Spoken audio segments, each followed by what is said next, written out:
अच्छा लगेगा तो मेरे चैनल को सब्सक्राइब करें।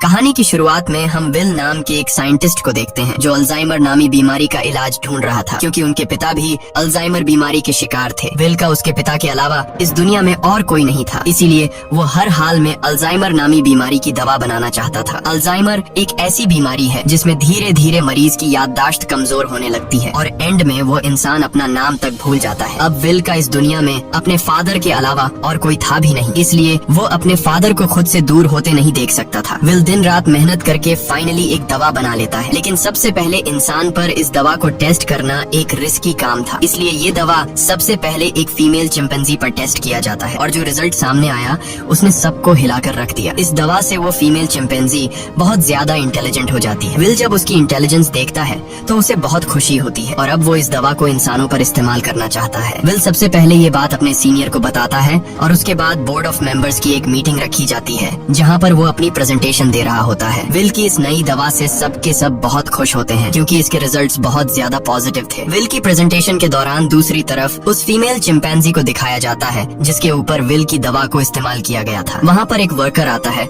जो उसे वहाँ से दूसरी जगह शिफ्ट करना चाहता है, लेकिन आज उस चिंपैंजी का नेचर थोड़ा अलग था। वो उस जगह से दूसरी जगह शिफ्ट नहीं होना चाहती थी। जब वर्कर जबरदस्ती करता है तो उस चिंपैंजी को बहुत गुस्सा आता है। वो उस वर्कर का हाथ पकड़ लेती है और उसके बाद वहाँ से निकलकर चारों तरफ तोड़फोड़ करना शुरू कर देती है। वो काबू से बाहर हो गई और उस जगह पहुंच जाती है जहां पर बोर्ड ऑफ मेंबर्स की मीटिंग चल रही होती है। यहाँ पर विल चाहकर भी उसे कंट्रोल नहीं कर पाता क्योंकि ये चिंपैंजी बहुत ज्यादा गुस्से में होती है, इसलिए इस चिंपैंजी को गोली मारनी पड़ती है जिससे उस चिंपैंजी की मौके पर ही मौत हो गई। इस हादसे के बाद बोर्ड के मेंबर्स ने ये माना कि विल की दवा की वजह से ये चिंपैंजी एग्रेसिव हो गई थी और अब चिंपैंजी की मौत के साथ साथ विल का ये पूरा का पूरा एक्सपेरिमेंट भी पूरी तरह से खत्म हो गया है। बोर्ड के मेंबर्स ने लैब में रखे सारे चिंपैंजी को मारने का हुक्म दिया क्योंकि उन पर भी विल की बनाई हुई दवा का इस्तेमाल किया गया था। हालांकि विल अपने बॉस को कन्विंस करने की कोशिश करता है कि मेरी दवा में कोई प्रॉब्लम नहीं है, लेकिन उसका बॉस साफ साफ मना कर देता है। वो कहता है कि अगर तुम्हारी दवा में प्रॉब्लम नहीं होती तो वो चिंपैंजी इतना ज्यादा अग्रेसिव नहीं होती। विल की 5 सालों की एक्सपेरिमेंट अब जाया हो गई थी। वो अंदर लैब की तरफ जाता है, तभी उसके पास लैब का केयर टेकर आता है और उसे बताता है कि आपकी दवा में कोई भी प्रॉब्लम नहीं है। दरअसल चिंपैंजी आपकी दवा की वजह से अग्रेसिव नहीं हुई थी, बल्कि उसने उसी वक्त एक बच्चे को जन्म दिया था, जिस वजह से वो गुस्से में आ गई थी क्योंकि उसे वहाँ से शिफ्ट किया जा रहा था। और अब विल को पूरी बात समझ में आ जाती है। वो वर्कर उसे कहता है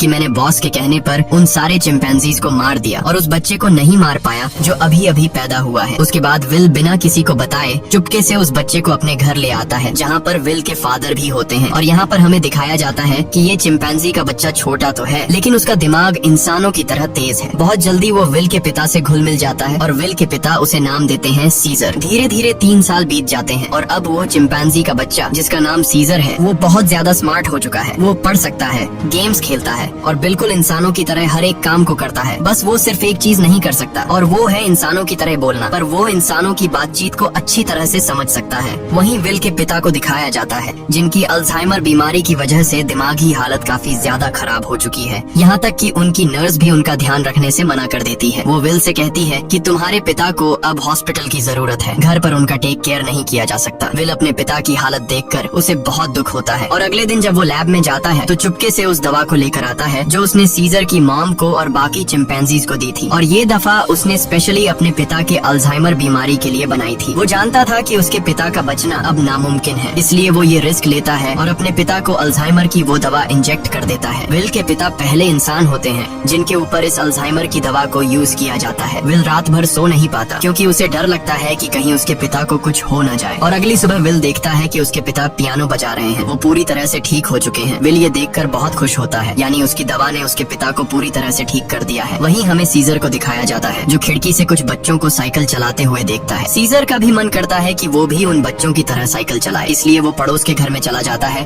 पर इस घर का मालिक बहुत ही खड़ूस इंसान था। वो सीजर को देख लेता है। अब वो सीजर को मारने के लिए बेसबॉल का बैट उठा उठाकर उस पर हमला कर देता है, लेकिन उससे पहले कि वो उसे बुरी तरह से मारता, यहाँ पर विल और उसके पिता सीजर को बचा लेते हैं। विल पड़ोसी को समझाने की कोशिश करता है कि ये सिर्फ खेलने की कोशिश कर रहा था, इससे तुम्हें कोई खतरा नहीं है। पड़ोसी कहता है कि ये मेरे बच्चों को नुकसान पहुंचा सकता है और अगर ये बंदर का बच्चा दोबारा यहाँ पर आया तो मैं इसे मार दूंगा। यहाँ पर सीजर के पैर पर चोट लग गई होती है, इसलिए विल उसे डॉक्टर कैरोलिन के पास ले जाता है और जब कैरोलिन उसका इलाज करती है तो उसे पता चलता है कि ये बहुत ज्यादा इंटेलिजेंट है, क्योंकि सीजर विल से इशारों में बात कर रहा होता है। जल्द ही विल और डॉक्टर कैरोलिन की आपस में दोस्ती हो जाती है। कैरोलिन को सीजर बहुत पसंद आ जाता है, इसलिए वो विल के घर आना शुरू कर देती है, जहाँ उसे पता चलता है कि सीजर हमेशा घर पर रहता है, उसे बाहर नहीं ले जाया जाता, इसीलिए सीजर हमेशा खिड़की से बाहर देखता रहता है। कैरोलिन विल से कहती है कि हमें उसे बाहर ले जाना चाहिए। विल को ये आइडिया पसंद आया और अगले दिन विल और कैरोलिन सीजर को पास के एक जंगल में ले गए जिसका नाम रेडवुड है। वह खूबसूरत जंगल सीजर के लिए किसी जन्नत से कम नहीं था। सीजर को ये जगह बहुत पसंद आई और इसी तरह से 2 साल और बीत जाते हैं। अब विल और कैरोलिन एक दूसरे के साथ रिलेशनशिप में आ चुके हैं। सीजर भी अब बड़ा हो चुका है और ये लोग हमेशा उस जंगल में आते। एक दिन जब ये लोग रेडवुड जंगल में होते हैं तो वहाँ एक फैमिली आती है जिनके पास एक डॉग होता है जिसके गले में पट्टा बांधा गया होता है। वह डॉग सीजर पर भौंकने लग जाता है, जिसे देखकर सीजर बहुत ज्यादा मायूस हो जाता है। सीजर इसलिए मायूस नहीं होता कि डॉग ने उस पर भौंका, बल्कि वो डॉग के गले में पट्टा देख लेता है और पट्टा तो उसके गले में भी विल ने बांधा था। वो विल से इशारे में पूछता है, क्या मैं तुम्हारा कोई पालतू जानवर हूँ? जिस पर विल जवाब देता है, नहीं, तुम पालतू नहीं हो, तुम मेरे बेटे हो। पर सीजर अब समझदार हो चुका था। वो अपने बारे में जानना चाहता था कि वो कौन है और कहाँ से आया है, इसलिए विल सीजर को अपनी लैब के बाहर ले जाता है और बताता है कि तुम्हारी मॉम यहाँ पर थी, हमने उसके ऊपर एक दवा का इस्तेमाल किया था और उसी दवा की वजह से आज तुम इतने ज्यादा इंटेलिजेंट हो। अब सीजर को अपने बारे में सब कुछ पता चल चुका है। इसके बाद ये लोग घर आते हैं जहाँ पर विल के पिता को दिखाया जाता है, जिनकी अल्जाइमर बीमारी अब वापस पहले जैसी हो चुकी है। वो चम्मच के उल्टे तरफ से खाना खाने लगा। विल समझ गया कि अब इस दवा ने उसके पिता के दिमाग पर असर करना छोड़ दिया है। इस बात से विल बहुत परेशान होता है और जब विल काम पर गया होता है तो विल के पिता का गाड़ी चलाने का मूड हो जाता है, लेकिन अल्जाइमर बीमारी की वजह से वो भूल चुके होते हैं कि गाड़ी को ड्राइव कैसे किया जाता है। जब वो कार स्टार्ट करता है तो उसे कार कंट्रोल नहीं हो पाती, इसलिए वो सीधा जाकर अपने पड़ोसी की गाड़ी को टक्कर मार देता है। पड़ोसी जब यह सब कुछ देखता है तो वो जल्दी से बाहर आ जाता है। ये वही पड़ोसी है जिसने कुछ साल पहले सीजर को मारा था और अब वो विल के पिता को कॉलर से पकड़कर गाड़ी से बाहर निकालता है, उन्हें मारने लगता है। तभी अचानक खिड़की से सीजर की नजर उन पर पड़ती है और जब वह देखता है कि उनका पड़ोसी विल के पिता को मार रहा है तो वह अपने आप को कंट्रोल नहीं कर पाता। वो बाहर आता है और उस पर हमला कर देता है। सीजर इतना गुस्से में आ गया होता है कि वो उस पड़ोसी की उंगली काट लेता है, जिसके बाद उनका पड़ोसी विल के चिंपैंजी सीजर पर कोर्ट में केस करता है। इसीलिए कोर्ट ये फैसला करती है कि अब सीजर को घर पर नहीं रखा जा सकता। तब यहाँ एनिमल कंट्रोल टीम आती है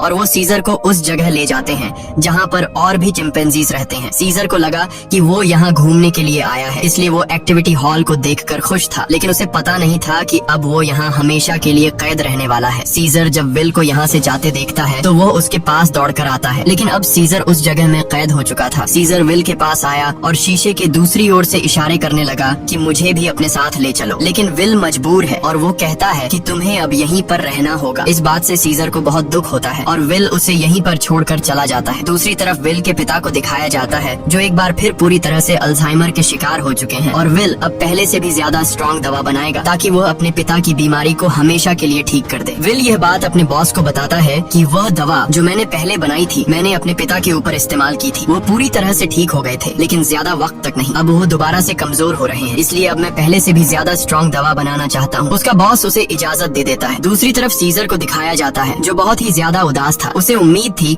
कि जल्द विल आकर उसे घर ले जाएगा। वो सामने की दीवार पर चौक से एक ड्राइंग बनाता है जो कि उस खिड़की का नक्शा था जिससे वो अपने घर से बाहर देखा करता था। वो अपने घर को बहुत ज्यादा मिस कर रहा था। इधर विल दिन रात कड़ी मेहनत के बाद वो दवा बना लेता है। अब इस दवा को एक चिंपैंजी पर यूज करने की तैयारी की जाती है और जब दवा को उसकी बॉडी में इंजेक्ट किया जा रहा होता है तभी प्रेशर की वजह से एक पाइप निकल जाता है। वहाँ पर उनका एक वर्कर होता है जिसका नाम फ्रैंकलिन है। दवा की कुछ गैस उसकी नाक के अंदर चली जाती है क्योंकि उसने मास्क नहीं पहना होता। हालांकि उस वक्त उस पर गैस का कोई असर नहीं पड़ता और यह लोग उस चिंपैंजी के बॉडी में दवा इंजेक्ट कर लेते हैं, जिसके बाद वो चिंपैंजी बहुत ज्यादा इंटेलिजेंट हो जाता है, यानी कि उनकी यह दवा भी कामयाब हो गई। इसके बाद विल और कैरोलिन सीजर से मिलने जाते हैं जिसे बहुत ही छोटे पिंजरे के अंदर कैद किया गया होता है। यहाँ पर सीजर के हाथ में चोट भी लगी होती है जिससे विल को बहुत गुस्सा आता है और वहाँ के गार्ड्स को धमकी देता है कि अगर तुमने इसके साथ कोई भी गलत सलूक किया तो मैं तुम्हारे इस जगह को बंद करवा दूंगा। विल के आने से सीजर बहुत खुश था क्योंकि वो समझ रहा था कि विल आज उसे घर वापस ले जाएगा, लेकिन विल उसे कहता है कि जब तक कोर्ट मुझे इजाजत नहीं देती मैं तुम्हें घर वापस नहीं ले जा सकता। जिसके बाद विल यहाँ से चला जाता है और सीजर बहुत ज्यादा उदास हो जाता है। जाता है। उसे घर की बहुत याद आती है। यहाँ उसे गंदा खाना और जेल का स्टाफ उसके साथ बहुत बुरा सलूक करते हैं। जब विल अपने घर जाता है तो देखता है कि उसके पिता की हालत बहुत ज्यादा खराब है। वो उन्हें दवा देना चाहता है पर विल के पिता मना कर देते हैं। वो कहते हैं कि अब मेरा वक्त आ चुका है और उसके बाद विल के पिता की डेथ हो जाती है। विल अपने पिता की डेथ से पूरी तरह से टूट जाता है और अब सीजर के अलावा उसका कोई भी नहीं है। वो उसे अपना बेटा मानता है, इसलिए वो बहुत सारे पैसे लेकर उस जगह जाता है जहाँ पर सीजर को कैद किया गया है। वहाँ का जो हेड होता है विल उसे बहुत सारे पैसे देता है और कहता है कि मैं सीजर को अपने साथ ले जाना चाहता हूँ। उस जगह का हेड इतने सारे पैसे देखकर विल की बात मान जाता है। विल सीजर के पास आया और उसे अपने साथ चलने को कहा, लेकिन सीजर दरवाजा बंद कर देता है क्योंकि अब वो विल के साथ नहीं जाना चाहता। हालांकि सीजर को विल से बिछड़ने का दुख तो था, लेकिन अब वो किसी का पालतू बनकर जिंदगी नहीं गुजारना चाहता था। वो अपने साथ साथ उस जगह में बंद बाकी चिंपैंजीज को भी आजाद देखना चाहता था, जिसके बाद विल को लौटना पड़ता है। रात को उस जगह काम करने वाले एक लड़के के कुछ दोस्त यहाँ पर चिंपैंजीज को देखने के लिए आते हैं और जब इनमें से एक लड़का सीजर के पास आता है तो सीजर उसे पकड़कर अपनी तरफ खींचता है और उसकी जेब से चाकू निकाल लेता है। उस चाकू से सीजर रात को अपने सेल का गेट खोल लेता है। उसके बाद वो सेल से निकलकर चुपके से छत के रास्ते से होते हुए सीधा विल के घर पहुंच जाता है, जहाँ पर उसे वो नई दवा मिल जाती है जो विल ने अल्जाइमर के नए पेशेंट्स के लिए बनाई थी। और अब इस दवा को लेकर वापस वो उसी जगह आ जाता है जहाँ पर बाकी चिंपैंजीज को कैद किया गया है और वहाँ पर उस दवा को खोल देता है, जिससे सारी की सारी गैस चिंपैंजीज इनहेल कर लेते हैं, जिसके बाद सबके सब चिंपैंजीज सीजर की तरह इंटेलिजेंट हो जाते हैं। उनके अंदर सोचने समझने की शक्ति आ जाती है और सीजर का पहला मिशन भी यही था कि सब चिंपैंजीज मेरी तरह इंटेलिजेंट हो जाएं, तभी हम सब इस जगह से भाग पाएंगे। और वो ऐसा करने में कामयाब हो गया। लेकिन दूसरी तरफ फ्रैंकलिन, जिसका गलती से वो गैस नाक के जरिए अंदर चली गई थी, उसकी डेथ हो जाती है। इसका मतलब ये है कि यह दवा सिर्फ चिंपैंजीज पर असर करती है और इंसानों को यह दवा मार देती है। वहीं सीजर को दिखाया जाता है जो अब बाकी चिंपैंजीज के साथ उस जगह से भागना चाहता है, लेकिन तभी वहाँ का एक वर्कर जो सब चिंपैंजीज को बहुत टॉर्चर किया करता था वो आ जाता है और जब वो अपनी करंट वाली स्टिक से उन्हें करंट लगाने की कोशिश करता है तो सीजर उसका हाथ पकड़ लेता है। वो कहता है कि अपने गंदे हाथ मुझसे दूर रखो और यहाँ पर पहली बार सीजर बोलता है नो। इसके बाद सीजर उसे पंच मारकर वहीं पर गिरा देता है और बाकी सब चिंपैंजीज को आजाद कर देता है। वो वर्कर उठकर एक बार फिर से अपनी इलेक्ट्रिक स्टिक लेकर उनकी तरफ बढ़ता है, लेकिन सीजर उस पर प्रेशर से पानी खोल देता है, जिससे उसे करंट लगने से उसकी मौत हो जाती है। इसके बाद सीजर सब चिंपैंजीज को लेकर पास के एक जू में पहुंच जाता है। वो वहाँ के सभी चिंपैंजीज को आजाद करके अपनी टीम में शामिल कर लेता है और अब ये सब के सब विल की लैब में पहुंच जाते हैं। वहाँ पर भी बहुत सारे चिंपैंजीज होते हैं, ये उन्हें भी आजाद कर देते हैं और अब इन सब की एक टीम बन चुकी है। वहीं विल, जिसे सीजर की बहुत ज्यादा याद आती है, वह उस जगह कॉल करता है जहाँ पर सीजर को कैद कर रखा गया था, पर उसका कॉल कोई रिसीव नहीं करता, इसलिए वह जल्दी से कैरोलिन के साथ वहाँ पर पहुँच जाता है। वो देखते हैं कि यहाँ पर तो एक भी चिंपैंजी मौजूद नहीं। तभी उन्हें एक जख्मी वर्कर दिखाई देता है। विल उससे पूछता है कि यहाँ पर क्या हुआ। वह बताता है कि तुम्हारा सीजर सबको अपने साथ ले गया और वह पहली बार बोला भी था। ये सुनकर विल बहुत ज्यादा परेशान हो जाता है और अब वह समझ जाता है कि सीजर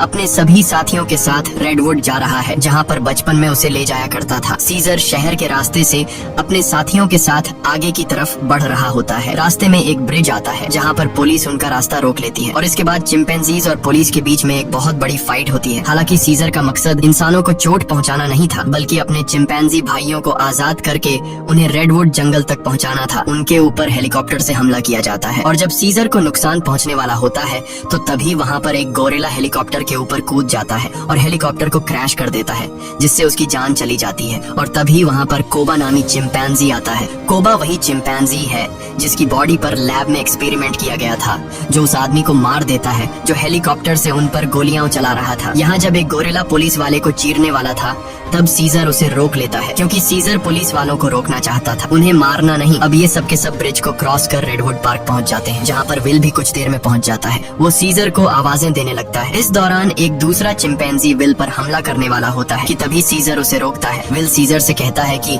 तुम मेरे साथ घर चलो, नाराजगी छोड़ दो, नहीं तो पुलिस तुम सबको मार देगी। सीजर विल को अपने गले लगाता है और उसके कान में कहता है कि अब यही मेरा घर है। और विल समझ जाता है कि सीजर को उसकी दुनिया मिल चुकी है, वह उसके साथ लौट कर नहीं जाएगा। विल सीजर से कहता है ठीक है, ये तुम्हारी जिंदगी है, जी लो इसे। जिसके बाद विल सीजर को यहीं छोड़कर चला जाता है। अब सीजर और उसके साथियों की यह एक नई दुनिया है और सीजर इन सब का लीडर है। वहीं हमें विल के पड़ोसी को दिखाया जाता है जिसकी उंगली सीजर ने काटी थी और अचानक उसकी नाक से खून निकलने लगता है। दरअसल फ्रैंकलिन जो विल का कोलीग था, जिसने एक्सपेरिमेंट के दौरान गैस इनहेल कर ली थी, वो ये सब कुछ बताने के लिए विल के घर आया था। लेकिन विल घर पर न होने की वजह से फ्रैंकलिन उसके पड़ोसी के पास गया। अचानक उसे खांसी आई जिससे खून के छींटे उसके ऊपर गिर गए और अब ये भी उस वायरस से इन्फेक्टेड है। दरअसल ये एक पायलट होता है जो कि इंटरनेशनल फ्लाइट्स उड़ाता है। इसका मतलब ये वायरस पूरी दुनिया में फैला देगा जिससे पूरी दुनिया बदल जाएगी और होता भी ऐसा ही है। इस मूवी का सेकंड पार्ट 2014 में आया था जिसमें दिखाया जाता है कि वायरस को फैले हुए आज 10 साल हो चुके हैं और दुनिया से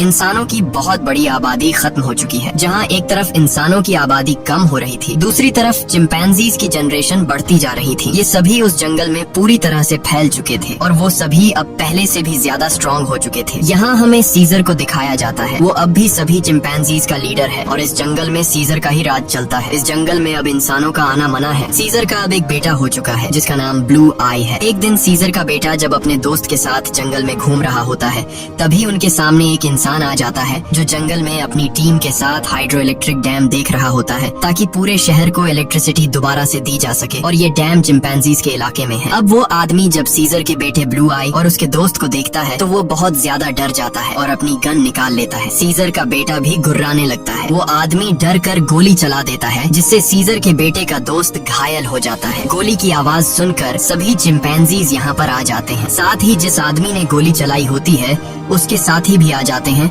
जो यहाँ पर डैम ढूंढ रहे होते हैं। चिंपैंजीज उन्हें मारना चाहते हैं। वो सब उन लोगों पर बहुत ज्यादा गुस्सा होते हैं। तभी इंसानों के ग्रुप का लीडर आगे आता है जिसका नाम मैल्कम है। वो सीजर से बात करता है। वो उसे बताता है कि हम यहाँ पर किसी को नुकसान पहुँचाने के लिए नहीं आए, हम तो बस यहाँ सिर्फ शहर की बिजली ठीक करने के लिए डैम ढूंढ रहे हैं। सीजर उससे कहता है चलो ठीक है, इस बार तुम आ गए लेकिन दोबारा यहाँ पर मत आना, तुम सब यहाँ से चले जाओ। अब वो सब के सब यहाँ से चले जाते हैं और इन्हीं चिंपैंजीज में जो कोबा होता है जिसके ऊपर कभी इंसानों ने एक्सपेरिमेंट्स किए थे, जो इंसानों से बहुत ज्यादा नफरत करता है, वो सभी चिंपैंजीज से कहता है कि इंसान दोबारा से हमारे इलाके में आ गए हैं, वो हमें फिर से नुकसान पहुंचाएंगे, इसलिए इंसानों को हमें अपनी ताकत दिखानी होगी। और सीजर भी अब उसकी बातों में आ जाता है और ये सब तय करते हैं कि ये इंसानों की बस्ती में जाएंगे।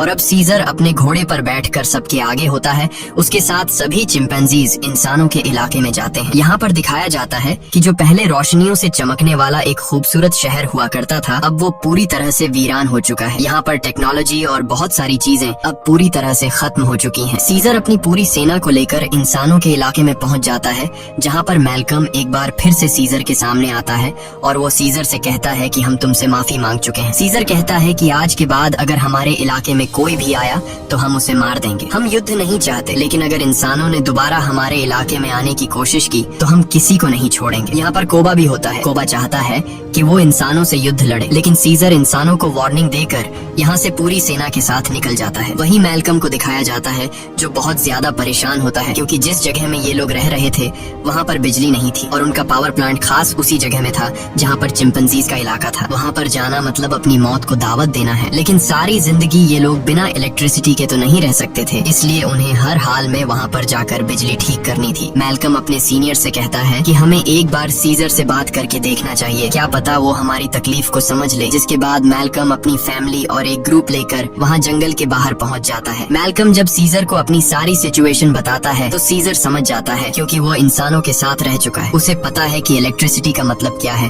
और इंसानों के लिए वो कितनी जरूरी है। सीजर कहता है ठीक है, तुम लोग अंदर आ सकते हो, मगर एक शर्त पर, तुम्हें सारे हथियार हमारे हवाले करने होंगे। मैल्कम मान जाता है और अब अपनी टीम के साथ वो उस जगह पहुँच जाता है जहाँ पर पावर प्लांट है और इसके बाद ये लोग वहाँ पर काम करना शुरू कर देते हैं। मैल्कम की वाइफ और उसका बेटा चिंपैंजीज के बच्चों से बहुत जल्दी घुल मिल जाते हैं और जब ये लोग पावर प्लांट पर काम कर रहे होते हैं तभी एक चिंपैंजी को वहाँ पर छुपी हुई एक गन मिलती है और वो गन सीधा वो लेकर जाता है सीजर के पास। और जब सीजर को पता चलता है कि इंसान अपने साथ छुपाकर यहाँ पर गन लाए हैं तो उसका गुस्सा एक बार फिर से भड़क जाता है और वो मैल्कम और उसके साथियों से कहता है तुम जंगल छोड़कर चले जाओ। लेकिन तभी सीजर को पता चलता है कि उसकी पत्नी जो बहुत लंबे समय से बीमार थी, मैल्कम की पत्नी ने उसे दवा दी थी जिससे अब वह पूरी तरह से ठीक हो गई। ये देखकर सीजर इंसानों को एक और मौका देता है। वो कहता है तुम्हारे पास एक दिन और है, तुम इस पूरे पावर प्लांट को ठीक कर सकते हो और इसके बाद यहाँ से चले जाना। दरअसल मैल्कम का एक साथी जो कभी एक पुलिस ऑफिसर हुआ करता था, उसे चिंपैंजीज पर बिल्कुल भरोसा नहीं है। वो उनसे नफरत करता है और वो यहाँ पर गन्स लेकर आया होता है। उनके पास और भी गन्स होते हैं और जब ये लोग गन्स एक दूसरे को पास कर रहे होते हैं तो ऊपर से कोबा देख लेता है। कोबा गुस्से से लाल हो जाता है कि ये इंसान तो बिल्कुल भी भरोसे के लायक नहीं है और कोबा इंसानों से बहुत ज्यादा नफरत करता है और वो जल्दी से सीजर के पास जाता है। वो उसे बताता है कि इंसानों के पास और भी हथियार हैं, इंसान भरोसे के लायक नहीं है, तुम्हें उन्हें हमारे इलाके से निकालना होगा। जिस पर सीजर उसे सब्र रखने को कहता है। इस बात से कोबा को गुस्सा आता है। वो कहता है तुम्हें अपने साथियों की बिल्कुल भी परवाह नहीं है, तुम इंसानों से प्यार करते हो क्योंकि तुम भी उन्हीं में से एक हो। और अब सीजर को इस बात पर गुस्सा आता है और वो कोबा पर हमला कर देता है। सीजर उसे बहुत बुरी तरह से घायल कर देता है। कोबा अब बदले की आग में जलने लगा। वो यहाँ से सीधा उस जगह जाता है जहाँ पर इंसान और उनके हथियार हैं। वो वहाँ से इंसानों के हथियार लेता है और बहुत सारे इंसानों को मार देता है और उन्हें मारने के बाद वापस वो अपने इलाके में आता है जहाँ पर वो अपने ही चिंपैंजीज के कई घरों को आग लगा देता है। और जब मौका देखता है कि सीजर बिल्कुल अकेला है, उसके पास कोई भी नहीं है, तो वो चुपके से सीजर को भी गोली मार देता है। सीजर वहीं झाड़ियों में गिर जाता है। इसके बाद कोबा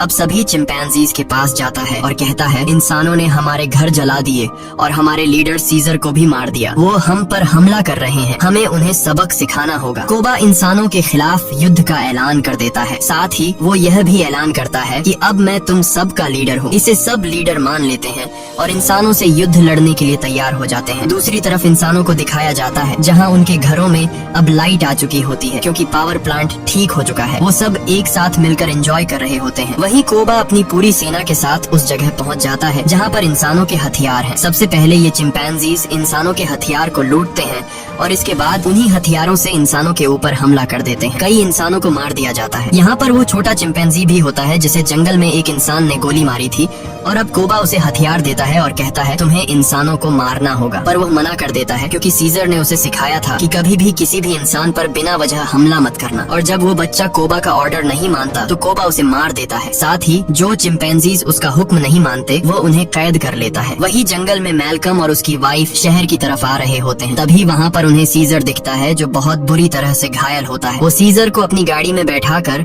अपने घर ले आते हैं। वो उसका ट्रीटमेंट करते हैं और सीजर का अच्छी तरह से ख्याल रखते हैं जिससे सीजर की जान में दोबारा जान आ जाती है। सीजर के होश में आने के बाद वो उन्हें बताता है कि मेरे पर हमला मेरे साथी ने किया है जिसका नाम है कोबा। मैल्कम को भी यहाँ पर पूरी बात समझ में आ जाती है। सीजर पूरी तरह से ठीक नहीं था, इसीलिए उसे पूरी तरह से रिकवर करने के लिए मैल्कम मेडिसिन लाने के लिए स्टोर पर जाता है और तभी उसके सामने सीजर का बेटा आ जाता है जिसके हाथ में गन होती है। वो मैल्कम को शूट करने वाला होता है कि मैल्कम उसे बता देता है तुम्हारे पिता सीजर अब भी जिंदा हैं, वो हमारे पास हैं और उन्हें और किसी ने नहीं बल्कि कोबा ने शूट किया है। इसके बाद मैल्कम सीजर के बेटे को अपने घर ले आता है। वो अपने पिता को जिंदा देखकर बहुत खुश हो जाता है, जहाँ पर सीजर का बेटा सीजर को बताता है कि किस तरह से कोबा ने अपने आप को लीडर बनाया और उसने बाहर की दुनिया में मासूम लोगों की जान ली। सीजर के बेटे को भी अब पता चल चुका है कि उसके पिता सीजर पर और किसी ने नहीं बल्कि कोबा ने गोली चलाई थी। इसीलिए अब वह वापस उसी जगह जाता है जहाँ पर कोबा ने इंसानों को और बहुत सारे चिंपैंजीज को बंदी बनाकर रखा है। सीजर का बेटा सबको आजाद कर देता है। मैल्कम भी उनका साथ देता है और वो उन सबको टावर के अंदर ले आता है जहाँ पर उसकी मुलाकात वही पुलिस ऑफिसर से होती है। वह ऑफिसर मैल्कम को बताता है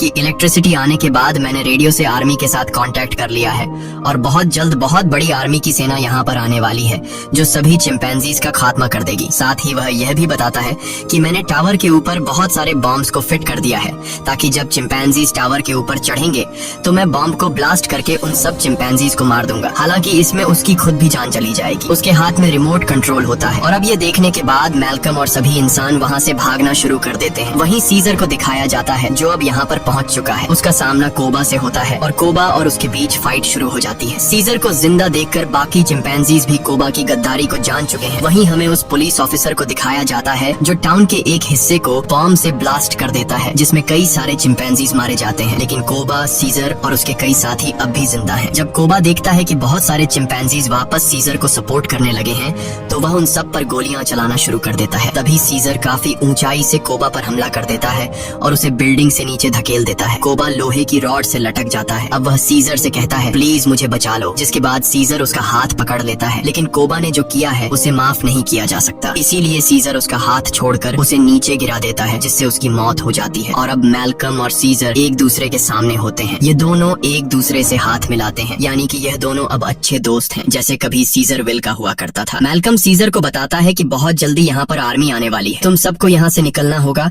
ताकि इस जंग को रोका जा सके। सीजर कहता है कि अब इंसानों और चिंपैंजीज के बीच जो वॉर है उसे कभी खत्म नहीं किया जा सकता। इसी के साथ यह कहानी खत्म हो जाती है। अगर वीडियो आपको अच्छी लगी हो तो हमारे चैनल को सब्सक्राइब और वीडियो को लाइक जरूर कीजिएगा।